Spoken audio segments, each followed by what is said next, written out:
Welcome, Wargamers, to the conclusion of Khorne Week. We're going to wrap up the week talking about the demonic denizens of Khorne's dominion. That is the Bloodletters, the Blood Crushers, and the Skull Cannons. And fundamentally, these are the things that a demon legion of Khorne are made of. While Bloodthirsters are the most iconic demon, I would certainly say, the basic troops are what make wars happen. It's not just Bloodletters who win these things, it's the tides and hordes of Bloodletters and Crushers that have subjugated the mortal realms, in particular the realm of Fire Akshi. And so we'll begin our discussion with the most basic type of unit, and that is the Bloodletter themselves. Bloodletters, like all demons, are fragments of their dedicated god, obviously in this case Khorne. And so what will happen is Khorne will break off a piece of himself to create a entity that is limited in intelligence and self-awareness, but definitely embodies everything that Khorne is about. And what's interesting is that the Battle Tome notes that this can happen intentionally or unintentionally. Either Khorne can design a legion of Bloodletters, or he can get so mad and just bellow with rage at a certain point that they will just kind of explode out of him, like splinter off of him. That's how angry he gets. He breaks off pieces of his own essence. And as such, they become the most numerous part of Khorne's legion. There's tons and tons of Bloodletters for days. And all the other variants that we're going to talk about start here. If you're not familiar, Khorne has a more rigid hierarchy and structure to his forces than other Chaos Gods, and as such, he creates Bloodletters, and those Bloodletters then spend an eternity trying to gain favor of Khorne and do his will, and if they do so, he promotes them to various ranks, and so that's why we're starting here at the bottom. We're going to work our way up. But by nature, they are drawn to battle like scavengers are drawn to a dead body. They just flock towards it. It sustains them, it entices them, they desire it. They have this built-in hunger for blood and slaughter. And as I mentioned before, because of that, they have very limited intelligence, almost no free will whatsoever, just enough of a mind to identify targets and go and hunt them. But there's absolutely no independent thinking happening. Each Bloodletter wields a Hellblade, which is a giant sword almost as tall as they are, and these swords are just as much a piece and representation of Khorne as the demon wielding them. Because when you get slashed by a Hellblade, all the blood in your body goes towards the wound. It actually pulls blood out of wounds. So in this sense, a well-placed slash on an enemy can literally drain them of all their blood. Even if the wound itself wasn't going to be fatal, the fact that it rips all the blood from your body is. And of course, with every kill, it makes a Bloodletter just an ounce stronger. And so from this point, Bloodletters can evolve into very different roles based on how they've pleased Khorne, how strong they are, things like that.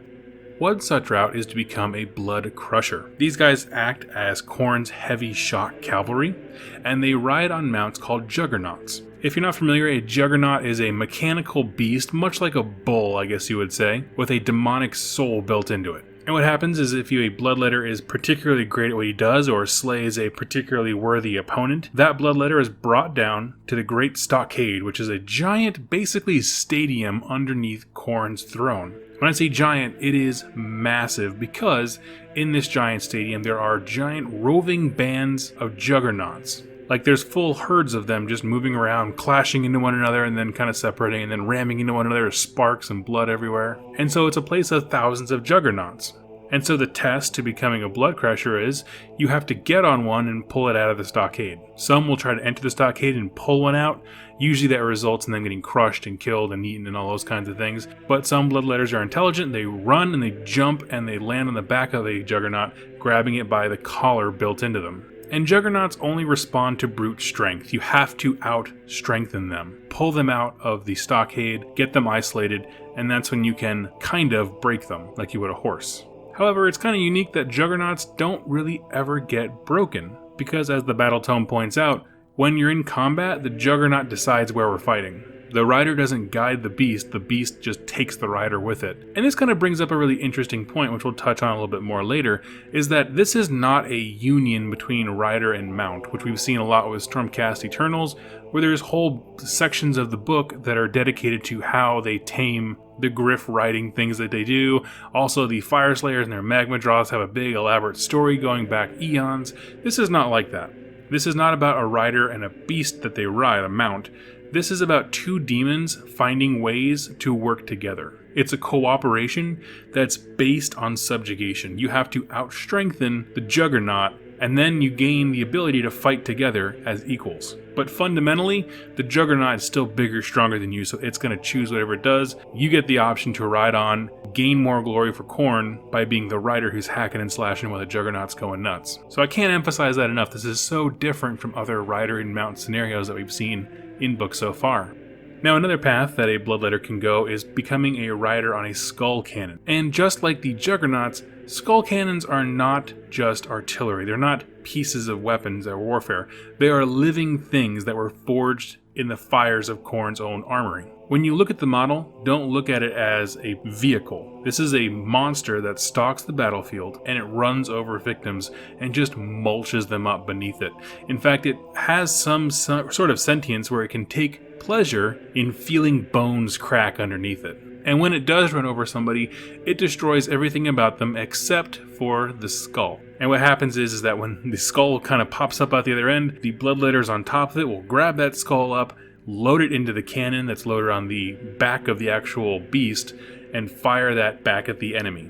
The point of this is to be so horrific in nature that it breaks the enemy's will to fight before the real engagement has begun. Or, of course, to freeze them with horror so that it makes it easier to then mulch them up and the cycle kind of continues. And this is just another example of demon cooperation rather than mount or artillery kind of relationships between those guys and the people who wield them. Bloodletters can try to guide the cannon in combat, maybe pointing it to directions of better targets, but it doesn't really have reins, it doesn't control, there's no wheel to guide this thing. It supports them by getting them closer to the combat faster. They support it by loading the cannon and firing things back at the enemy.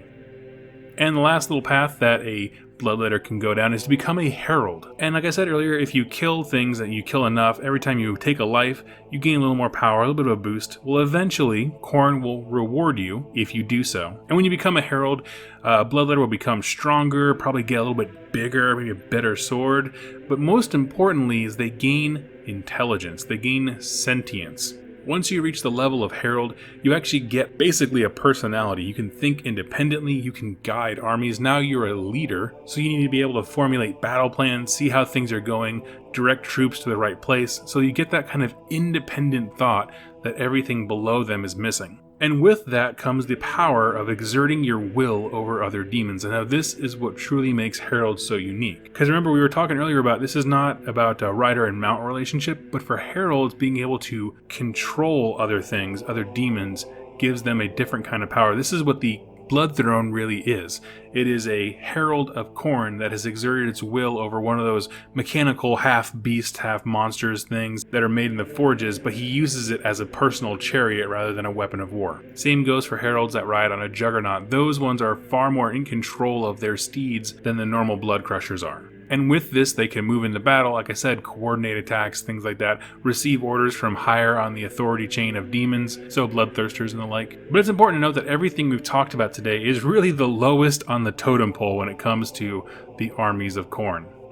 So why are these creatures fascinating? Well, demons are always fascinating in AOS to me personally because I love the idea of a god breaking off a piece of themselves and creating a life out of it. And what's interesting is that when, say, Khorne breaks off a piece of himself to make a herald or something like that, they aren't just mini Khornes. Like, these guys have identity and character. We saw this with Nagash, Undying King. There was a herald of Nurgle, and they can take on different aspects of their god. For example, you could have a herald of Khorne that is very much focused on mindless slaughter, and he sets up his troops and organizes things to have the most just sword slashing, hacking, slashing, whatever with bloodletters. You can also have a herald of Khorne that focuses on martial prowess, and so he wants to have fewer bloodletters that are higher trained, meet the enemy one-on-one and crush them in a traditional battle rather than just running over them with blood crushers. That kind of stuff, like different personality aspects that all are representative of Khorne. There's certainly a piece of him, but they can embody different facets of him. They can look different from one another.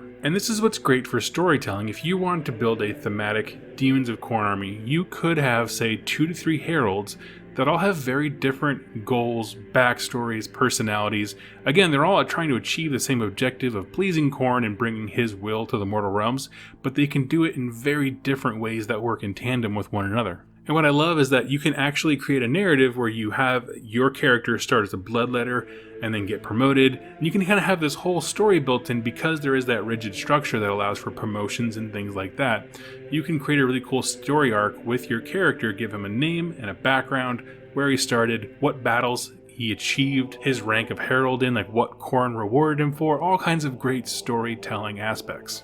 And the last thing I want to talk about is how this army is horrific, okay? Like, truly, the imagery here is horrific. It is designed to terrify you as much as kill you on the battlefield. You got cannons that are eating people and shooting the heads of your friends back at you. You have metal bulls with uncontrollable raging demon souls, and there's like sparks and blood flying off these things. It's insanity. They don't just act like Khorne would want them to act, but they project his image and the horror that you would feel if he was actually there. And the thing is, they just do it in various ways, whether through speed and crushing advances like the Blood Crushers, the numerous hordes that just cut you with 1,000 paper cuts like the Bloodletters, the exerting of authority like heralds do, or just the truly horrific crunching of bones and turning people into weapons of war like the Skull Cannon. All of it's designed to make Khorne's presence felt in the mortal realms, and it's awesome to see.